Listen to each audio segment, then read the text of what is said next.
Hello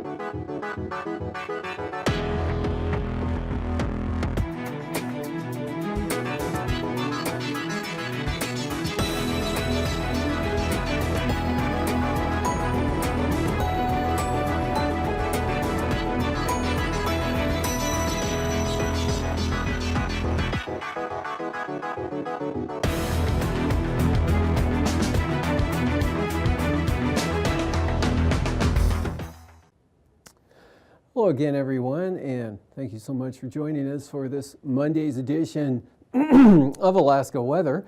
I'm Dave Percy, a meteorologist with the National Weather Service. Our first graphic today is the hazardous weather graphic, and the flood advisory, which was a watch yesterday, is now a flood advisory.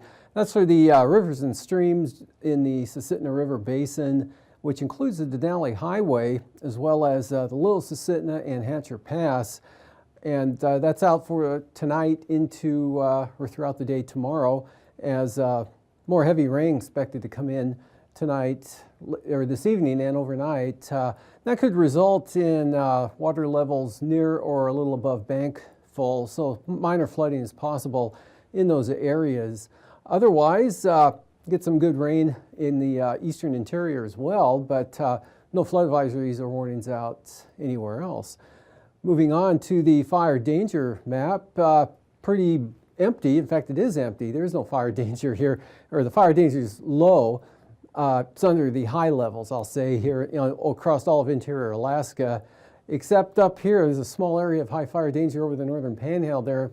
That's roughly in, or mostly in, Lynn Canal on up to Skagway, where there was wind gusts this afternoon as high as 40 miles per hour, and rain hasn't reached those areas yet. So that's what boosted the fire danger up there, was basically the wind, but there is rain closing in, rain falling at Juneau, heavy rain falling over at Yakutat this afternoon, or moderate to heavy, and it should be pushing in this evening, and so tomorrow's map probably won't even have that on it as well. So moving on to the satellite loops, you can see lots of clouds here with the rain pushing eastward across all of eastern interior areas, just about cloud cover down into the Gulf, clouds increasing across the southern panhandle as well, breaking out back here to the west behind a front right through this position, and a few breaks up there over the upper Yukon Valley today, and then more clouds across the Brooks Range onto the Arctic coast. But winds not too bad. The strongest winds were, as I mentioned, 40 miles an hour at Skagway. Cape Spencer also had a wind gust to about 40 miles an hour. And otherwise, winds in the interior anywhere from 15 to 25 miles an hour. With the higher elevations, maybe seeing gusts to 35 miles per hour. Anyway, you can see the progression of the loop here, and the front is pushing, or the jet stream is sagging southward. So once this comes through tonight, we'll lose the more heavier precipitation, but this is what's going to bring the heavier rain into the Susitna Matanuska Valley tonight, and is keeping the flood advisories out.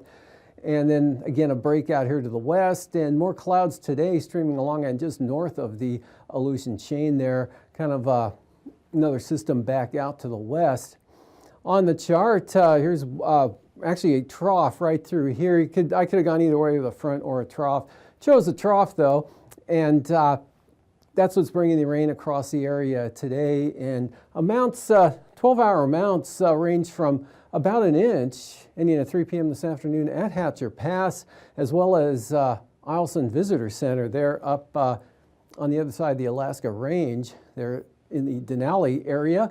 While Talkeetna, by contrast, peaked about 1/3 of an inch of precipitation. Then Sutton in the Matanuska Valley, a good pattern here for heavier rainfall to occur in the Matanuska Valley. They had about 1/2 an inch during the day today, while some of that actually even slipped up north of the Alaska Range there. Southeast of Tok, several areas picking up about, roughly 2/3 of an inch of precipitation, 6 to 7/10. And then fair amount of rainfall extending back to the west as well, with Aniak also receiving 1/2 an inch of precipitation, and then drier back to the north there. A little bit of light rain across the Brooks Range on areas of the North Slope, and then band of moisture keeping it kind of unsettled and damp across the Alaska Peninsula into the Aleutians.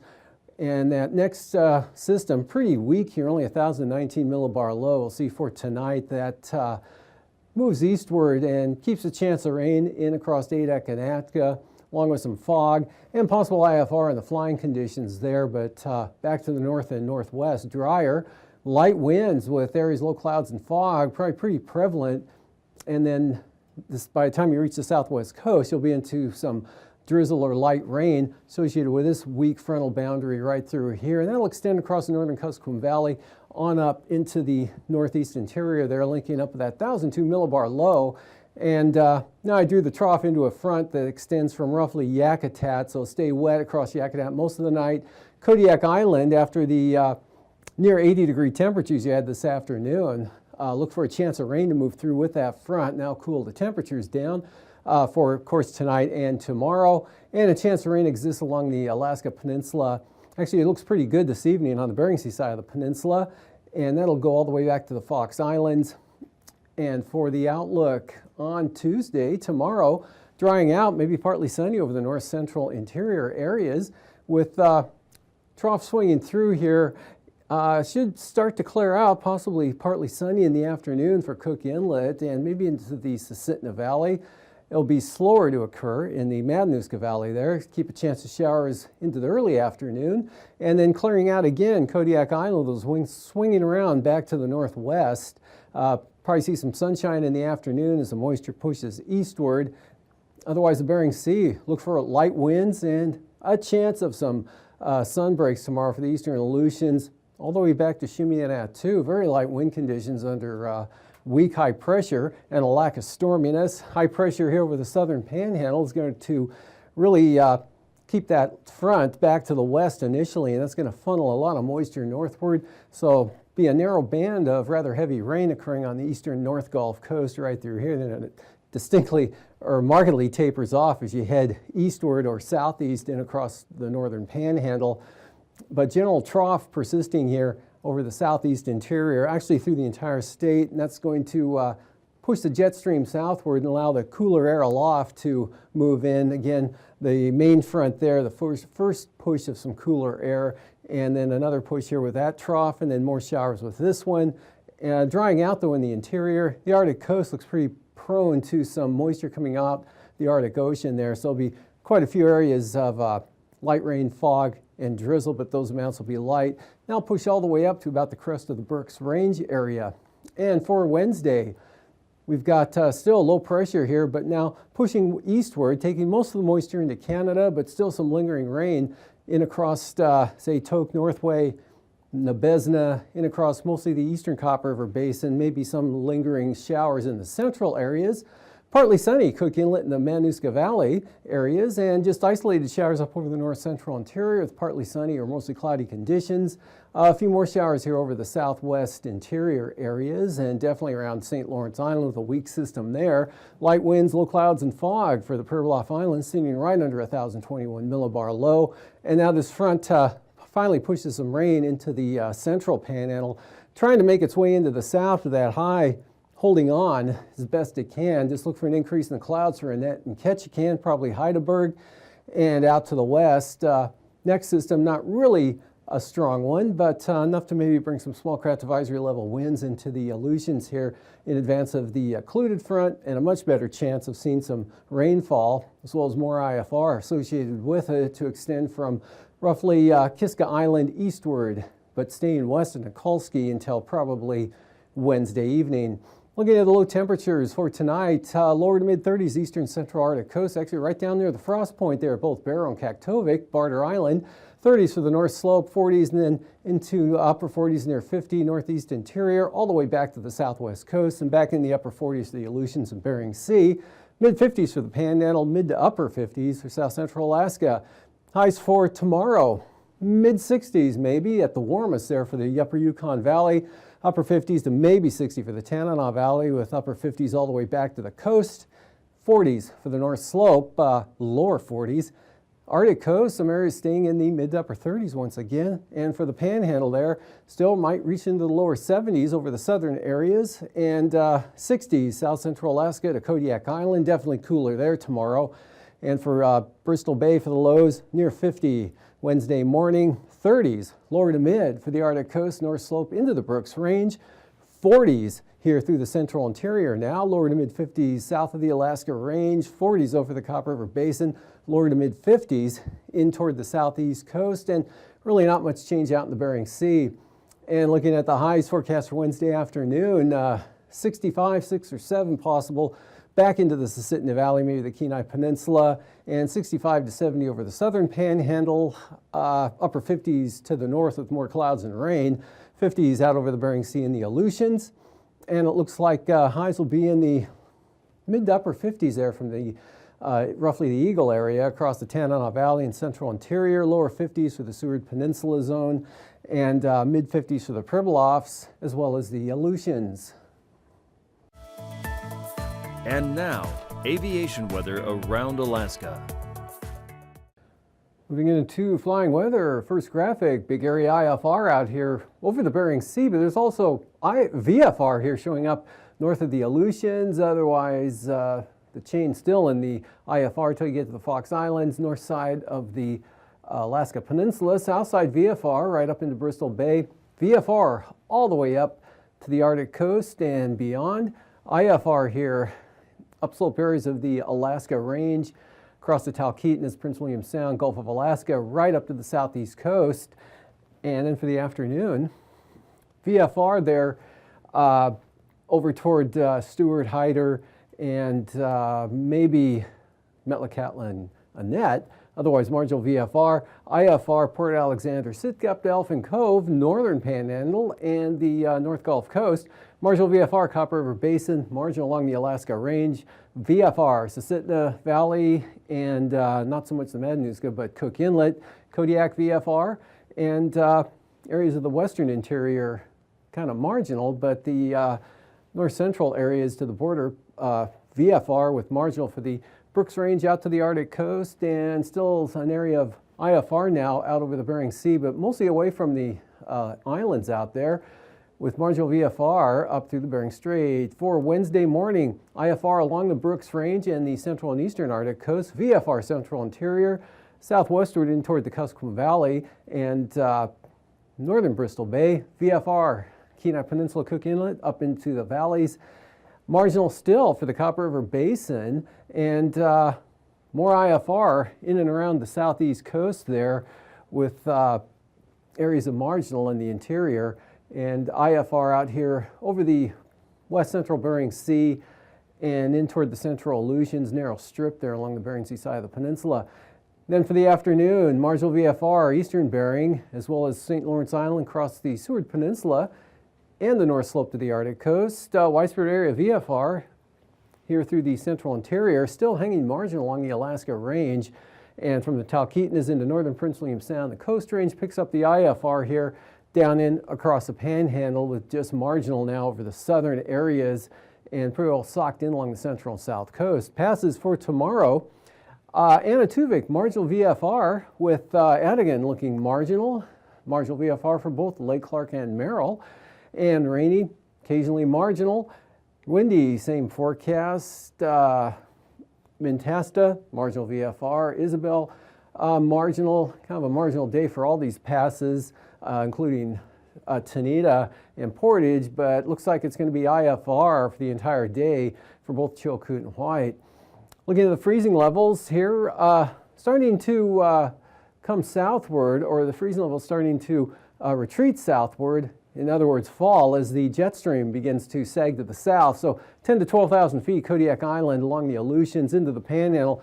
Cooler, 8,000 feet, now getting down to northern Bristol Bay, and 2 to 4,000 feet up to the north-northwest. Icing above about 7,000 feet. Areas of isolated moderate here in the shaded areas. One surge back to the west here from Kamishak Bay, another one up here over the southeast interior, and 2 main surges here, one on the east side tomorrow afternoon, another one coming onto the west coast, and then scattered areas in between. That above about 4,000 feet now.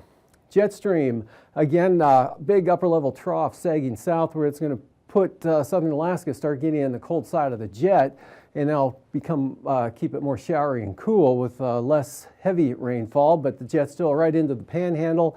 And 130 knots here coming down out of the northwest over the central Bering, 9,000 feet. Looking pretty windy here for the panhandle at this elevation, 25 to as high as 40 knots there, but pretty light over southern Alaska, 5 to 10 until you get out west of the Alaska Range, 20 to 25 along the coast, 25 to 30 Kodiak Island, Alaska Peninsula, and light up along the Arctic coast. And for 3,000 feet, same pattern, ridging out over the Bering Sea northwest, only 15 to 25 to 15 in the interior, and 10 knots for the Aleutians. And the panhandle a little windier here, southwesterlies 25 to 35, central and southern areas lighter to the south, and just staying light here over the southern interior areas, and westerlies about 15, maybe 20 knots here, and with that will go some light to isolated moderate chop below about 5,000 feet through this zone there around the White Mountains. Occasional moderate here, north coast of the Panhandle and eastern North Gulf Coast, as well as moderate chop, eastern Aleutians, Alaska Peninsula, Kodiak Island. After the break, I'll be back with the marine forecasts. Welcome back to another edition of Alaska Weather Facts. I'm meteorologist Dave Snider, joined once again by the science liaison of GINA, Eric Stevens. GINA, of course, is the Geographic Information Network of Alaska, based up at the University of Alaska Fairbanks. And GINA is all about satellites, and Eric is always here to tell some really cool stuff about satellites. Now, the last time you were here, we talked about how the weather satellites can see clouds and what's under the clouds, but you're telling me that satellites can do a lot more, even protect the general public with aviation safety information. That's right. There's one particular aspect of satellites we're going to talk about today that might not be immediately obvious, and that is detecting things in the atmosphere that are not clouds, that are not snow, not rain, but rather a hazard that can happen here in Alaska, and that is volcanic ash. Of course. When a volcano goes off, puts ash in the air, this is, of course, a hazard to the public if the ash were to fall on the ground in accumulating amounts. Sure. Additionally, while the ash is in the air, and this is the more frequent hazard, is it's a hazard to aviation because you cannot fly an airplane into volcanic ash without great risk. Worst case scenario, the ash gets into a jet engine, wrecks the engine, kills the engine, and now you have an airplane flying with no engines. It won't fly for long. So aviators need to avoid that ash. How do you avoid the ash? You have to know where it is by identifying it with a satellite image and perhaps predicting then where the ash will flow with the overall weather patterns. Satellites are so important for identifying when a volcano goes off and then tracking the ash after the volcano injects the ash into the atmosphere. Now, are you talking about seeing the heat signature or a huge volcanic plume with a cloud that we're used to seeing in the really pretty pictures of any Alaska volcano that's erupted recently, Redoubt, for example? Or are we talking about the really fine details? Because this is polar orbiting satellites, the ones that are very low to the ground, right? The geostationary satellites can do some detection. The polar orbiters, like you say, they're closer to the Earth. They give the even better view. In answer to your question, I would say all of the above. Oh, okay. A heat signature from a volcano going off with all the heat that comes with the eruption, that can be identified in infrared imagery. Okay. We've got images from the Kamchatka Peninsula. That's the far eastern part of Russia on the western side of the Bering Sea, loaded with volcanoes. Right. You know, Alaska has plenty of volcanoes of its own. We can also be affected when a volcano goes off in Kamchatka, say, and then the weather carries that ash toward Alaska from the west. Right. You can see the infrared heat signature, like you say. Also, the ash in the air can be detected by doing some sophisticated channel differencing within the satellite data. You can find the identification of sulfur dioxide, say, that's a component of the volcanic emission, and you can trace this with the satellite imagery.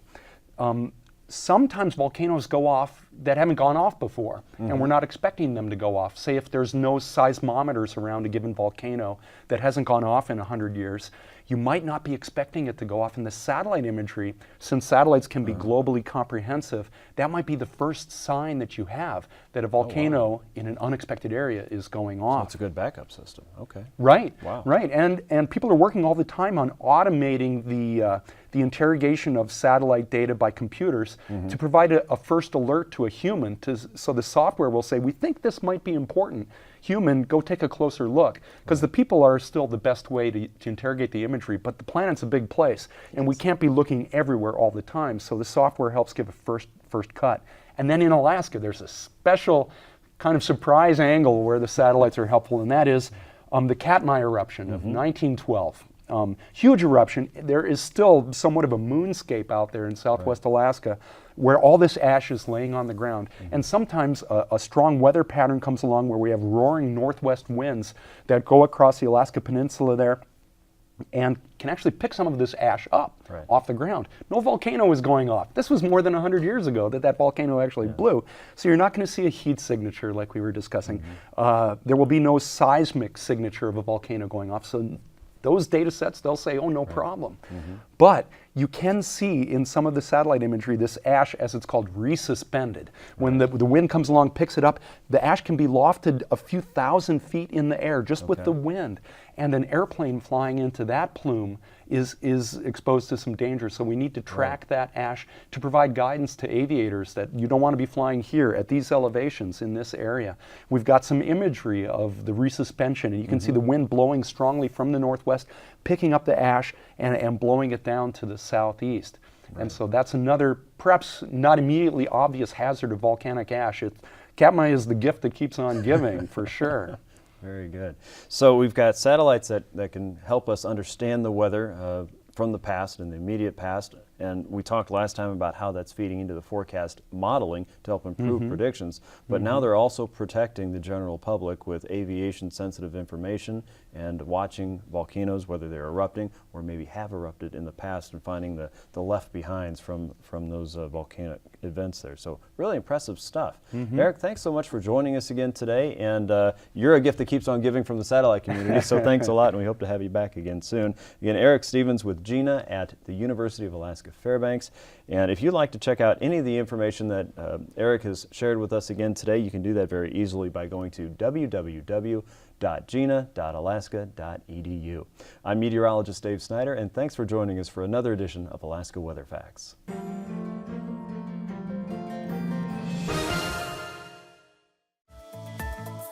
And now, marine weather around Alaska. Welcome back. Looking at today's sea ice analysis, not a lot of change from what we saw yesterday, and the forecast is for light northerly winds for the next couple of days, several days, and actually turning more northwest toward the weekend, and therefore looking for the ice edge out here to come southward 10 to 20 nautical miles by Saturday. And from there we'll move into the coastal water forecast here for the Panhandle. South coast, south 15 knots, small craft advisories on the north coast there with the front still back to the west, 30 knots with 8 to 9 foot seas. And gales again continue for Lynn Canal, 35 knots out of the south with 7 foot seas. Otherwise, south to southeast 10 to 15 for the central and southern inside waters. Outlook for Wednesday, south 30 knots for northern Lynn Canal. And so small craft advisories also out for Stevens Passage as those winds pick up to 25 knots. Clarence Strait, though, staying under that threshold with southeast of 15. Now we have small craft advisories on the south coast at 25 knots and even 30 here toward the north coast, but lightening up eastern North Gulf Coast to about 15 knots.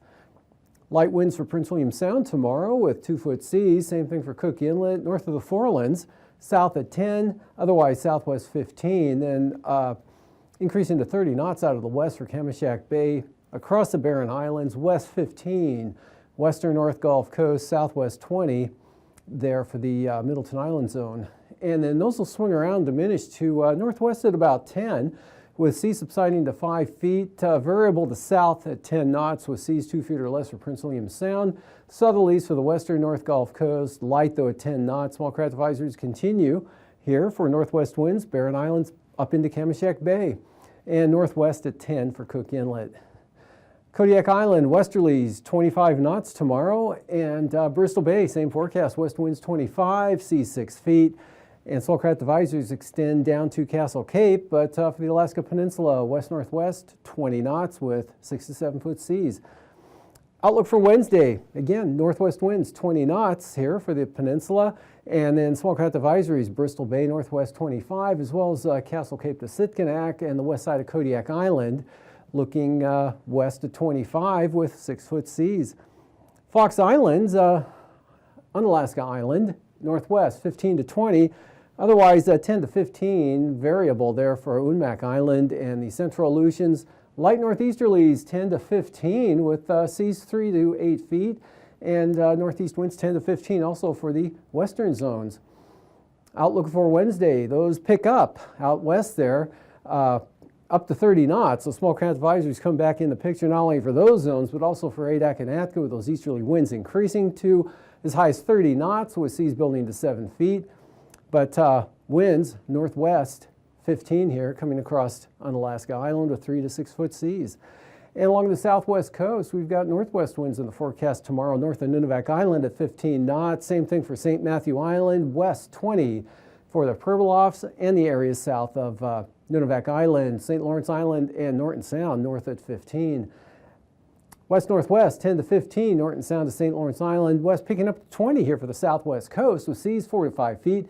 Northwest 20, St. Matthew Island. Light winds for the Pribilofs. Beaufort Sea coast, east side, west-southwest 5 to 10. That's about it. Northwest 10, the central coast. Now we're getting to some 15-knot northerlies on the west side and northwest 15 from Cape Beaufort to the Bering Strait.